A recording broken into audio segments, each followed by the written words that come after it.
अस्सलाम वालेकुम dear students, कैसे हैं आप। आज हम बहुत ही इंपॉर्टेंट टॉपिक डिस्कस करने जा रहे हैं और वो है Lewis concept of acid and bases. Dear students, आपको थोड़ा आइडिया होगा कि हम किस तरह एसिड और बेसिस के कंसेप्ट्स की हिस्ट्री को लेकर के चल रहे हैं। सबसे पहले हमने जो इंट्रोडक्टरी बातें की थी उसमें सर हेम्फ्री डेवी का कंसेप्ट हमने डिस्कस किया था, लिवाइजे का कंसेप्ट हमने डिस्कस किया था और उसके बाद फिर हम आर्हीनियस कंसेप्ट पे गए थे एसिड और बेसिस के बारे में। और इसके बाद हमने ब्रांस्टन लोरी कंसेप्ट जो है वो देखा था और हमने देखा कि जितने कंसेप्ट्स इससे पहले आए हर कंसेप्ट के अंदर कहीं ना कहीं कुछ डिफेक्ट्स जो है वो लिमिटेशंस ज़रूर मौजूद थी। इन तमाम लिमिटेशंस को सामने रख के एक जो ब्रॉडर किस्म का जो वाइडली एक्सेप्टेड जो एक कंसेप्ट पेश किया गया था वो लिविस के कंसेप्ट को, यानी उसको कहा जाता है लिविस कंसेप्ट। बेसिकली जो लिविस कंसेप्ट है डियर स्टूडेंट्स, इसमें एक तो ये था कि जो इलेक्ट्रॉन्स और जो हैं उनको इलेक्ट्रॉन पेयर्स को बेस बनाया गया ये साबित करने के लिए कि एसिड क्या है और बेस क्या है। यानी इसकी जो बेस है वो इलेक्ट्रॉन पेयर था, लोन पेयर ऑफ इलेक्ट्रॉन्स थे। और दूसरा ये इसमें याद रखिएगा कि जो लिविस का कंसेप्ट है इसके बारे में ये भी कहा जाता है कि ये जो है वो उन तमाम लिमिटेशंस का इहाता करता है जो इससे पहले हमने आर्हीनियस और लोरी ब्रॉन्स्टेड के कंसेप्ट्स के अंदर देखी थी। अब डियर स्टूडेंट्स, ये जो कंसेप्ट है ये 1923 में पेश किया गया था और इस कंसेप्ट के मुताबिक जो एसिड और बेसिस हैं उनको इस हवाले से भी चेंज किया गया कि पहले जो एसिड्स थे वो हमेशा कोई ना कोई चीज़ जो है वो डोनेट करते थे, चाहे वो हाइड्रोजन आयंस देते हैं या प्रोटॉन देते हैं। लेकिन इस कंसेप्ट में डियर स्टूडेंट्स क्या हुआ कि जो एसिड्स थे उनकी नेचर को इस तरह बदला गया कि अब वो एक्सेप्टर्स बन गए, अब वो वसूल करने वाले, लेने वाले बन गए और उनकी जो दूसरी डोनेशन एबिलिटी दी कैपेसिटी थी उसको यहाँ ख़त्म किया गया। जबकि बेसिस जो हैं वो यहाँ पर उनको जो है वो डोनर्स साबित किया गया कि वो कोई चीज़ जो है वो इलेक्ट्रॉन पेयर डोनर्स हैं। तो यहाँ ये देखा गया है कि जो एसिड्स हैं उनकी नेचर जो है उनको थोड़ा बदला गया है और उनको यहाँ पर एक्सेप्टर्स की कैटेगरी में लाया गया है। तो डियर स्टूडेंट, अब एसिड इस कंसेप्ट के मुताबिक क्या हो सकते हैं। एसिड वो सब्सटेंसेस होते हैं जो आमतौर पर एक इलेक्ट्रॉन पेयर जो है उसको एक्सेप्ट करते हैं और बेसिस ऐसे सब्सटेंसेस हैं जो इलेक्ट्रॉन पेयर डोनेट करते हैं। मींस जो बेसिस हैं वो डोनर्स हैं जबकि जो एसिड्स हैं according to Lewis concept they are acceptors, उनको एक्सेप्टर्स माना जाता है। तो अगर हम यहाँ पर इनकी डेफिनेशन डियर स्टूडेंट देखते हैं तो डेफिनेशन ये है a substance which can accept a pair of electrons, यानी जो इलेक्ट्रॉन का पेयर एक्सेप्ट कर सकता है उसे एसिड कहा जाता है और एसिड यहाँ पर एक्सेप्टर्स हैं, याद रखिएगा। और इस कंसेप्ट की जो बेस है वो भी मैंने आपको बताया है कि यहाँ पर इलेक्ट्रॉन्स पेयर्स को बेस बनाया गया है, ये भी याद रखिएगा। मिसाल के तौर पर हमारे पास कौन से ऐसे सब्सटेंसेस हैं जो इलेक्ट्रॉन पेयर एक्सेप्टर हो सकते हैं। इसमें एक आयन है हमारे पास जो H पॉजिटिव आयन है और इसके अलावा हमारे पास जो है वो BF3 हमारे पास जिसको बोरोन ट्राईफ्लोराइड कहा जाता है, ये लोन पेयर एक्सेप्टर होता है। इसी तरह एल्यूमिनियम जो ट्राईक्लोराइड है इसके बारे में भी कहा जाता है कि ये लोन पेयर एक्सेप्टर होता है। तो इस तरह के जो मॉलिक्यूल या आयंस हैं इनको एक्सेप्टर्स कहा जाता है और ये लिविस एसिड्स कहलाते हैं। अब डियर स्टूडेंट, जो लिविस बेस हैं उनकी डेफिनेशन क्या है। A substance which can donate an electron pair, जो इलेक्ट्रॉन पेयर देने की सलाहियत रखता है, यानी इनको कहा जाएगा कि ये जो डोनर्स होते हैं, donors are those substances which can donate electron pair, जो इलेक्ट्रॉन पेयर देते हैं वो डोनर्स हैं। एंड मैंने पहले बताया कि एक्सेप्टर्स वो सब्सटेंसेस होंगे जो इलेक्ट्रॉन पेयर को क्या कर सकते हैं, एक्सेप्ट कर सकते हैं। अब हम एग्जांपल्स की बात कर लेते हैं इस कंसेप्ट को मजीद क्लियर करने के लिए। सबसे पहली एग्जांपल हमारे पास फॉर्मेशन ऑफ अमोनियम आयन है NH4 पॉजिटिव। अब इसकी फॉर्मेशन कैसे होती है, इसके लिए हम रिएक्शन करवाएंगे between ammonia and proton H positive ion. Proton याद रखिएगा these are taken from acid. Acids को जब हम आयनाइज करते हैं aqua solutions according to Arrhenius concept, तो they gave a hydrogen ion या प्रोटॉन भी जिनको हम कह सकते हैं।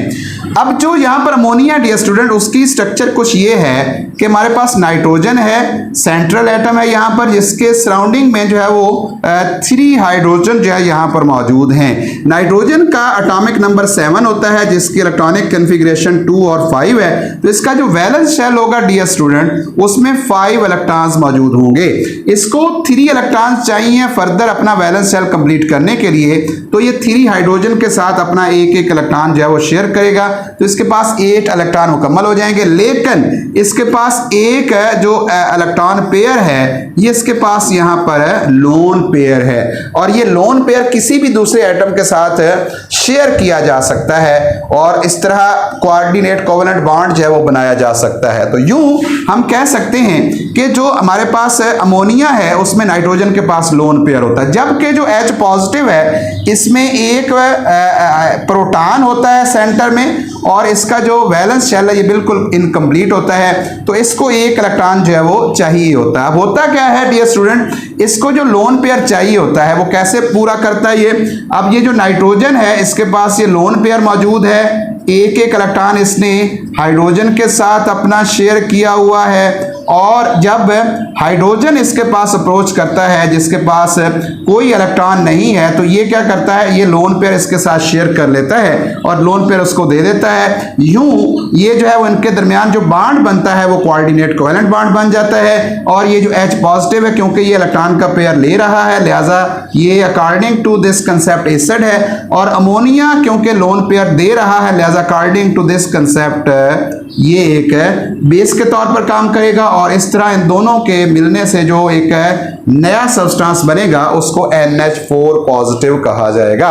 तो ये तो NH4 पॉजिटिव की फॉर्मेशन की बात होगी। अब हम बात कर लेते हैं डियर स्टूडेंट अमोनिया और बोरॉन ट्राइफ्लोराइड के दरमियान। मैंने अभी बताया आपको कि नाइट्रोजन जो है अमोनिया में इसके पास एक लोन पेयर होता है, जबकि ये 3 इलेक्ट्रॉन जो है वो किसके साथ शेयर करती है, हाइड्रोजन के साथ शेयर करती है, और इस तरह इसके पास 8 इलेक्ट्रॉन तो नाइट्रोजन के पास मुकम्मल हो जाते हैं, लेकिन इसके पास ये वाला जो लोन पेयर है ये किसी के साथ दूसरे के साथ शेयर हो सकता है। इसके मुकाबले में जो बोरोन ट्राइफ्लोराइड है, जिसमें बोरोन के सराउंडिंग में 3 फ्लोराइड मौजूद होते हैं डियर स्टूडेंट। अब बोरोन जो है इसका जो एटॉमिक नंबर होता है वो 5 है, जिसका मतलब है पहले शेल में 2 है, दूसरे में 3 इलेक्ट्रॉन्स होंगे, तो इसके वैलेंस शेल में 3 इलेक्ट्रॉन्स होते हैं। एक एक इलेक्ट्रॉन ये अपना फ्लोरीन के साथ शेयर करेगी ये जो बोरोन है, उसके बावजूद ये जो बोरोन है इसका वैलेंस शेल कंप्लीट नहीं हुआ, लिहाजा एक लोन पेयर इधर से इसकी तरफ शिफ्ट हो जाएगा, और यूं इसके पास जो है वो 8 इलेक्ट्रॉन हो जाएंगे। शिफ्ट होने का मतलब है ये शेयर हो जाएगा। याद रखिएगा यहाँ पर जो बॉन्ड बनता है डियर स्टूडेंट, 9th क्लास में आप पढ़ चुके हैं, वो कोऑर्डिनेट कोवेलेंट बॉन्ड या डेटिव बॉन्ड बनेगा, जिसमें इलेक्ट्रॉन शिफ्ट नहीं होते हैं बल्कि वो शेयर होते हैं, उनको शेयरिंग कहा जाता है। और यूं ये हमारे पास जो अमोनिया है यहाँ पर अकॉर्डिंग टू लिविस कंसेप्ट ये क्या है, बेस है, और ये जो बोरोन ट्राइफ्लोराइड है डियर स्टूडेंट ये एसिड है, और इन दोनों के फॉर्मेशन से एक नया जो है वो मॉलिक्यूल हमारे पास या नया कंपाउंड बन जाता है, नया सब्सटेंस बन जाता है, जिसमें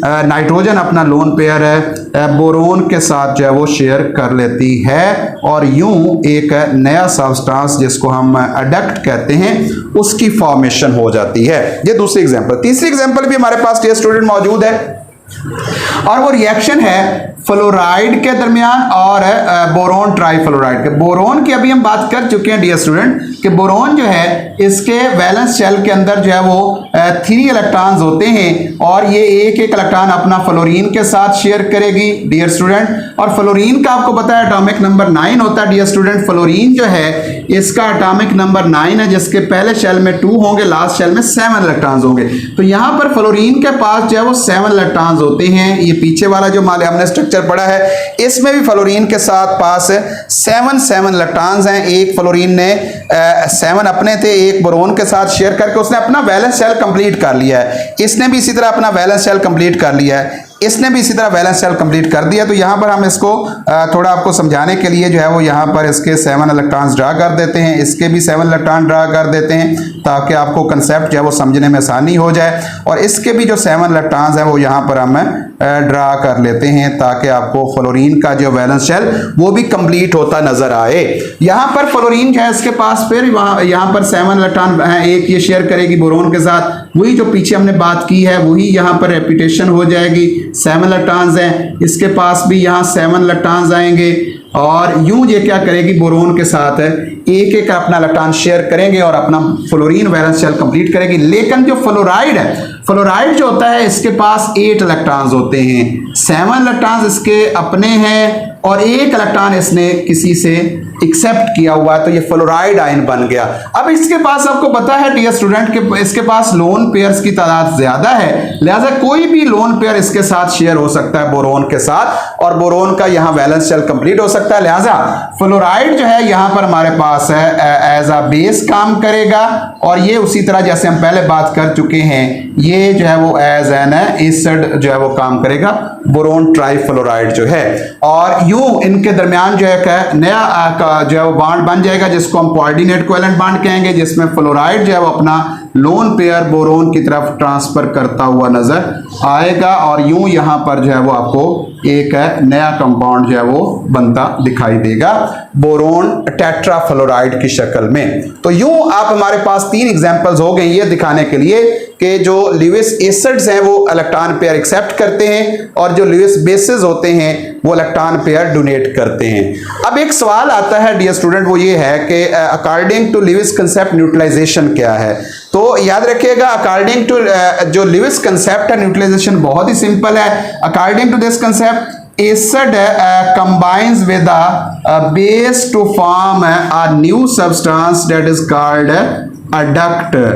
This is called the neutralization reaction according to Lewis concept. यहाँ पर हमारे पास adducts बने हैं, ये वाला भी हमारे पास adduct है डियर स्टूडेंट, ये वाला भी हमारे पास अमोनियम भी अडक्ट था और ये जो हमारे पास एक नया कंपाउंड मॉलिक्यूल बना है हमारे पास ये भी अडक्ट है। तो अडक्ट जो होता है क्या है, अ सिंगल स्पीशीज, अडक्ट की डेफिनेशन क्या होगी, a single species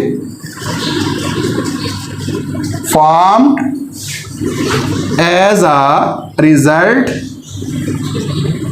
of a reaction between Lewis acid and base है, यानी लुईस एसिड और बेस के रिएक्शन के नतीजे में जो हमारे पास एक सिंगल स्पीशी वजूद में आती है उसको अडक्ट कहा जाता है। और उसके बाद जो अडक्ट का कंसेप्ट आपको होपफुली क्लियर हो गया, पीछे जितने हमने ये बनाए हैं सब्सटेंसेस मैंने आपको बताया ये सारे के सारे क्या हैं, अडक्ट हैं डियर स्टूडेंट। उसके बाद कुछ पूछा जाता है कि जो लुईस एसिड है उसके चंद जो है वो प्रॉपर्टीज कैरेक्टरिस्टिक्स बयान कर दें। तो याद रखिएगा यहाँ पर लुईस एसिड्स के बारे में फैक्ट्स कुछ डिस्कस किए गए हैं और वो फैक्ट ये है कि लुईस एसिड किस किस्म के आमतौर पर आयंस या मॉलिक्यूल्स होते हैं। तो पहला पॉइंट इनके बारे में ये है जो हमने समरीज यहाँ से निकाल लिया वो ये है molecules which have a central atom with the incomplete octet, यानी जिन मॉलिक्यूल्स के सेंट्रल एटम होते हैं और वो सेंट्रल एटम के ऑक्टेट कंप्लीट नहीं होते। मिसाल के तौर पर अभी हमने एक मिसाल पढ़ी है बोरोन ट्राइफ्लोराइड की। बोरोन ट्राइफ्लोराइड में जो बोरोन है ये सेंट्रल एटम है लेकिन इसका ऑक्टेट इनकम्प्लीट है, लिहाजा इस तरह का कोई भी जो मॉलिक्यूल होगा वो लुईस एसिड के तौर पर काम करेगा। और इसके अलावा और क्या हो सकता है, एल्यूमिनियम ट्राइक्लोराइड, ये जो है वो एल्यूमिनियम ट्राइक्लोराइड भी इसमें आ सकता है, Cl3 भी आ सकता है और BF3 भी इसमें आ सकता है, जिनके सेंट्रल एटम जो होते हैं आमतौर पर उनके ऑक्टेट इनकम्प्लीट होते हैं। और दूसरा इनके बारे में याद रखिएगा डियर स्टूडेंट, सिंपल केटाइंस जो होते हैं जिनके अंदर इलेक्ट्रॉन्स लूज करने का ट्रेंड आमतौर पर ज्यादा होता है, उसमें हाइड्रोजन आयन है, सिल्वर आयन है, इस तरह के आयंस जो होते हैं ये भी लुईस एसिड के तौर पर काम कर सकते हैं। अब हम बात कर लेते हैं लुईस बेसिस किस किस्म के कंपाउंड हो सकते हैं डियर स्टूडेंट्स। तो इसके बारे में लिखा हुआ है कि तमाम वो कंपाउंड जिनके अंदर लोन पेयर ऑफ इलेक्ट्रॉन्स मौजूद होते हैं वो सारे के सारे लुईस बेस का काम कर सकते हैं। Have loan pair of electron, like कैसे, अमोनिया में नाइट्रोजन के पास एक लोन पेयर है, अमाइंस के अंदर भी नाइट्रोजन के पास लोन पेयर होता है, अल्कोहल्स के अंदर जो ऑक्सीजन है इसमें 2 लोन पेयर होते हैं। तो ये तीनों जो यहाँ पर मैंने आपको एग्जांपल्स दी हैं, ये तीनों जो है वो लिविस बेस के तौर पर काम कर सकते हैं। और दूसरा कौन हो सकता है लिविस बेस के तौर पर? सिंपल एनाइंस जो होते हैं, नेगेटिवली चार्ज स्पीशीज, मिसाल के तौर पर फ्लोराइड है, क्लोराइड है, हाइड्रोक्साइड है, जिनके पास लोन पेयर्स मौजूद हों, वो भी जो है वो लिविस बेस के तौर पर काम कर सकते हैं।